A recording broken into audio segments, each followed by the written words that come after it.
ഏലിക്കുട്ടിയേ, കൊച്ചുകുഞ്ഞ് ഇന്നലെ വന്നില്ലേടി?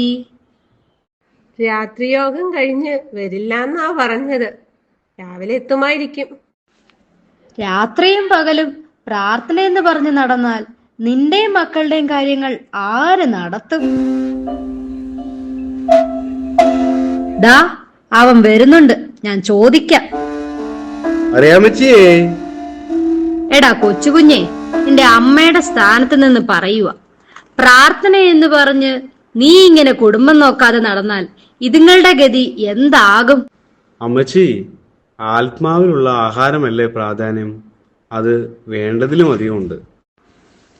നിനക്കത് മതി, പക്ഷേ ഇവളും നിന്റെ മക്കളും. എടാ എടാ എടാ, വേണ്ട, ഞാനൊന്നും പറയുന്നില്ല. എലിക്കുട്ടി, നീ നല്ലൊരു ചൂട് കാപ്പി അങ്ങ് എടുത്തേ. ദേ, മറിയാമ്മച്ചിക്കും വേണം കേട്ടോ. എനിക്ക് നിന്റെ കാപ്പിയൊന്നും വേണ്ട.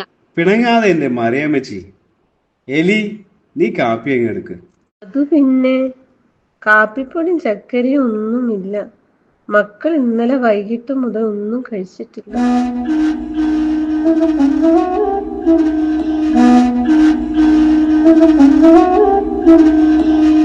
അയ്യോ, എന്റെ ഏലിക്കുട്ടി, നീ എന്നതായി പറയുന്നത്?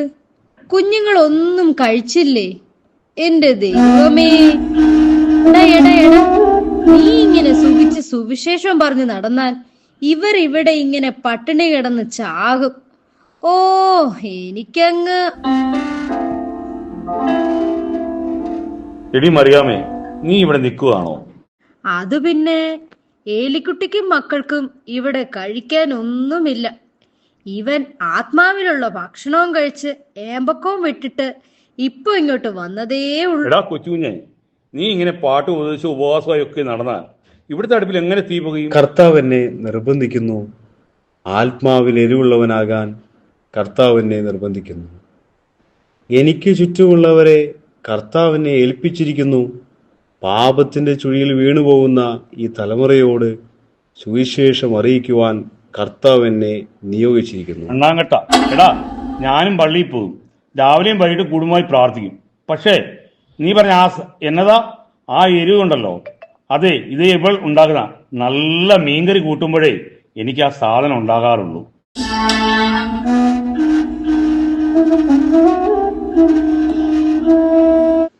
മനുഷ്യ, നിങ്ങൾ കൊച്ചുകുഞ്ഞിനെ ഉപദേശിച്ച് ദൈവകോപം വരുത്തി വെക്കല്ലേ.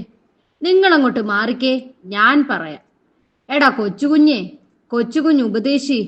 എടാ എടാ, നീ ആരാണെന്നാ നിന്റെ വിചാരം? പൗലോസ് അപ്പോസ്തലനോ, ഏലിയാവോ, ഏലിശായോ? വീടിന് കാൽ കാശ് കൊള്ളാത്തവനെ, സ്വന്തം വീട് നന്നാക്കിയിട്ട് നാട് നന്നാക്കാൻ പോടാ വിവരം കെട്ടവനെ. അമ്മച്ചി, അങ്ങനെയൊന്നും അച്ഛാന് പറയരുത്. അച്ഛാന് ആഗ്രഹമില്ലാതെയല്ല, പക്ഷെ കഴിയുന്നില്ല. എന്റെ ഏലിക്കുട്ടി.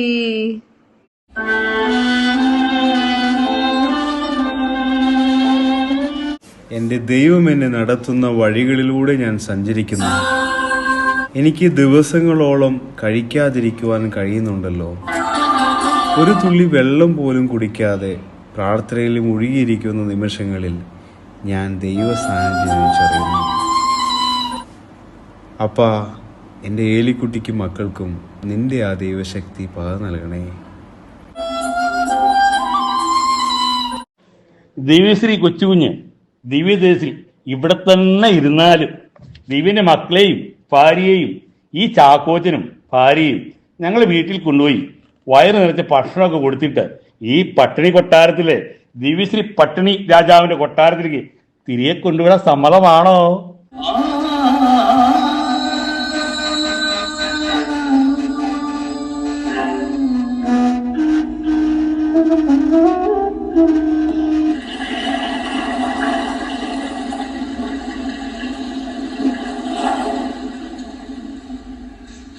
മുത്തത്താക്കലെ വീടാണോ? അതെ. കൊച്ചുകുഞ്ഞുപദേശിയാണോ? അതെ, ഞാൻ തന്നെയാണ് കൊച്ചുകുഞ്ഞു ഉപദേശി. ഞാൻ ഔസേപ്പ്. ആ കാണുന്ന സാധനങ്ങളൊന്ന് ഇറക്കി വെക്കാൻ ആരെങ്കിലും ഒന്ന് സഹായിക്കാമോ? എല്ലാം എന്തിനാ ഇവിടെ ഇറക്കുന്നത്? ഇതെല്ലാം എൻ്റെ മുതലാളി ഉപദേശിക്ക് കൊടുത്തു വിട്ടതാ. 1 മാസത്തേക്കുള്ള എല്ലാ സാധനങ്ങളും ഉണ്ട്. അരി, മുളക്, പരിപ്പ്, ഉപ്പ്, പഞ്ചസാര, കാപ്പിപ്പൊടി, ഏത്തയ്ക്ക പഴുത്തത്, ഏത്തയ്ക്ക പഴുക്കാത്തത്, അങ്ങനെ വേണ്ട എല്ലാ സാധനങ്ങളും ഉണ്ട്. എൻ്റെ മുതലാളിയെ ഇന്നലെ ഉറങ്ങിയിട്ടില്ല. എൻ്റെ മക്കൾക്ക് വിശക്കുന്നു, അവർക്ക് ഭക്ഷണം എത്തിക്കണം. എൻ്റെ മക്കൾക്ക് വിശക്കുന്നു, അവർക്ക് ഭക്ഷണം എത്തിക്കണം. അത് കർത്താവും എൻ്റെ മുതലാളിയും തമ്മിലുള്ള ഇടപാടാ. അത് നമുക്കറിയില്ലല്ലോ.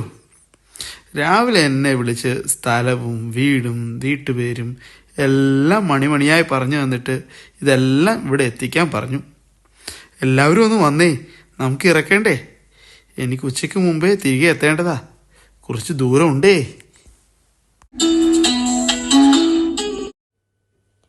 കൊച്ചുകുഞ്ഞേ, രാത്രി മുഴുവൻ നീണ്ടുനിന്ന് പ്രാർത്ഥനായോഗം കഴിഞ്ഞ് ക്ഷീണിച്ചു വന്നതല്ലേ നീ?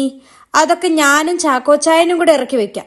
ഏലിക്കുട്ടി, നീയും കൂടെ വാ. അതൊക്കെ എവിടാ വെക്കട്ടെ എന്ന് പറഞ്ഞു താ.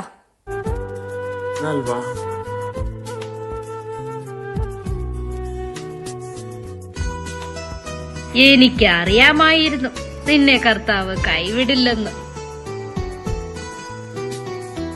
എന്റെ ദൈവം മഹത്വത്തിൽ ആർദ്രവാനായി ജീവിക്കുമ്പോൾ സാധു ഞാനീ തോടി തന്നിൽ ക്ലേശിപ്പാൻ ഏതും കാര്യമില്ലെന്നെന്റെ ഉള്ളം ചൊല്ലുന്നു. ഏതും കാര്യമില്ലെന്നെന്റെ ഉള്ളം ചൊല്ലുന്നു. വൈഷമ്യമുള്ളേതു കുന്നും കരകേറി നടകൊള്ളുവാൻ രക്ഷകനൻ കാലുകൾക്കു വേഗമായി തീർന്നൻ പാതയിൽ ഞാൻ മാനിനെ പോലോടിയിടും. തീർന്നൻ പാതയിൽ ഞാൻ മാനിനെ പോലോടിയിടും.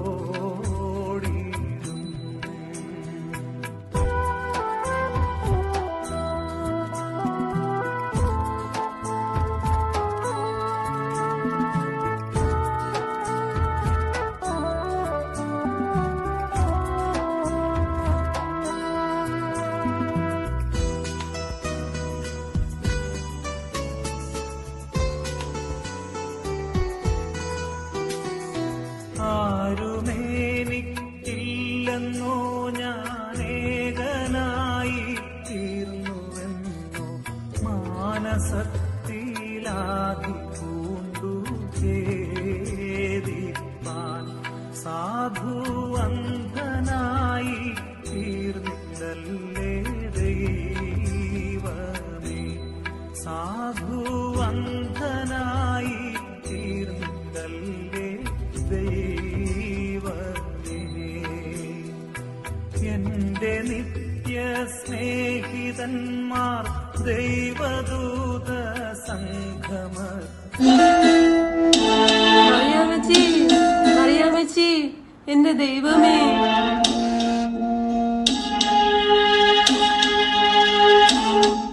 ഏലിക്കുട്ടി, നീ ഇങ്ങനെ വെപ്രാളപ്പെടാതെ. ശമ്പേൽ കുട്ടിയുടെ പനി കുറയും. രാവിലത്തേക്കാളും പനി കൂടി. ചുട്ടുപൊള്ളുന്ന പനിയാണ്. അച്ഛൻ എപ്പോഴാ വരുന്നതെന്ന് അറിയുന്നില്ല. ഒന്ന് വന്ന് നോക്കാമോ? മോനെ ശമുവേൽ കുട്ടി, കണ്ണ് തുറക്കും മോനെ. മറിയാമ്മച്ചിയാ വിളിക്കുന്നെ, ഒന്ന് നോക്കു മോനെ. അയ്യോ മോനെ. എന്റെ മോനെ.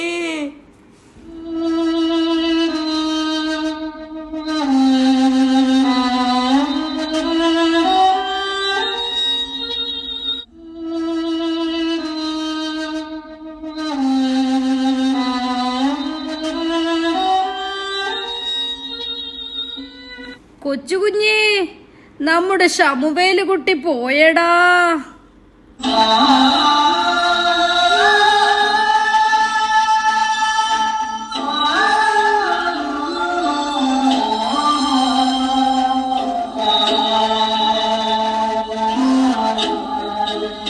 കർത്താവ് തന്നു, കർത്താവ് എടുത്തു, കർത്താവിൻ്റെ നാമം മഹത്വപ്പെടട്ടെ.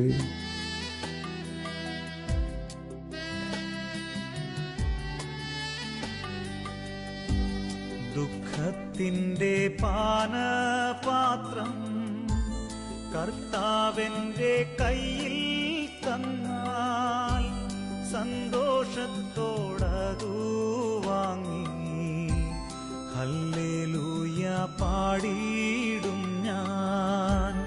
ദുഃഖത്തിൻ്റെ പാനപാത്രം കർത്താവിൻ്റെ കയ്യിൽ തന്നാൽ സന്തോഷത്തോടതു വാങ്ങി ഹല്ലേലൂയ പാടിയിടും ഞാൻ.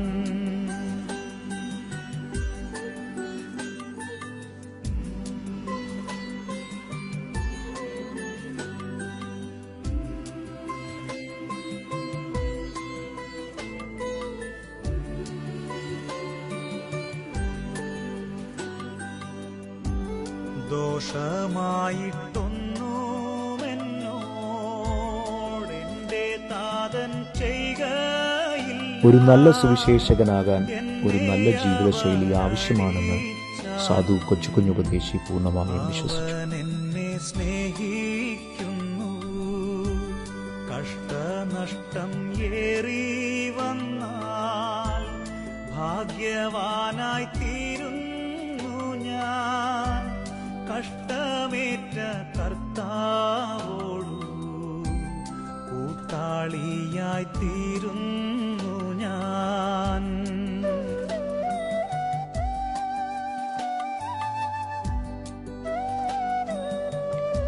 വീട്ടിൽ നിരവധി ദിവസത്തെ ഏകാന്ത തടവ്, ധ്യാനം, പ്രാർത്ഥന എന്നിവയ്ക്ക് ശേഷം അദ്ദേഹം തന്റെ ജീവിതം, കുടുംബം, തന്റെ എല്ലാ സ്വത്തുക്കൾ, ഉത്തരവാദിത്തങ്ങൾ, സമയം, ഭാവി, എല്ലാ അനുഗ്രഹങ്ങളും ദൈവത്തിൽ സമർപ്പിച്ചു.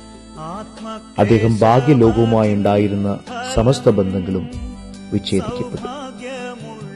വെളിച്ചം അധികം കടന്നു ചെല്ലാത്ത ഒരു നിലവറയിൽ താമസമാക്കി ദൈവത്തെയും ദൈവവചനത്തെയും കുറിച്ചുള്ള അറിവിന്റെ ആഴം വർദ്ധിപ്പിക്കുന്നതിനായി വായനക്കായി കൂടുതൽ സമയം ചെലവഴിച്ചു. തന്റെ ഭക്ഷണക്രമം അദ്ദേഹം നിയന്ത്രിച്ചു. ദിവസവും ഭക്ഷണം കുറവായിരുന്നു. പതിവായി അദ്ദേഹം ഉപവസിച്ചു. നീളം മാത്രം മതി.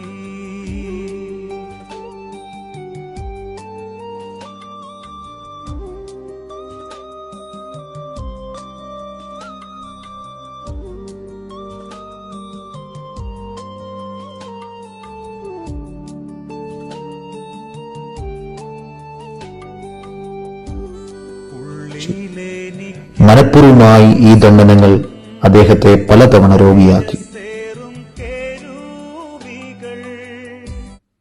അങ്ങനെ 1945 സാധു കൊച്ചുകുഞ്ഞുപദേശി കഠിനമായ രോഗബാധയിലാകുകയും നവംബർ 30 രാവിലെ 8:45 അദ്ദേഹം തന്റെ ഗീതത്തിൽ എഴുതിയതുപോലെ ശുദ്ധരോടൊത്ത് ആനന്ദിപ്പാൻ ലോകത്തെയും അതിലുള്ള എല്ലാം വിട്ട് തന്റെ നാഥന്റെ സന്നിധിയിൽ ചേർക്കപ്പെട്ടു.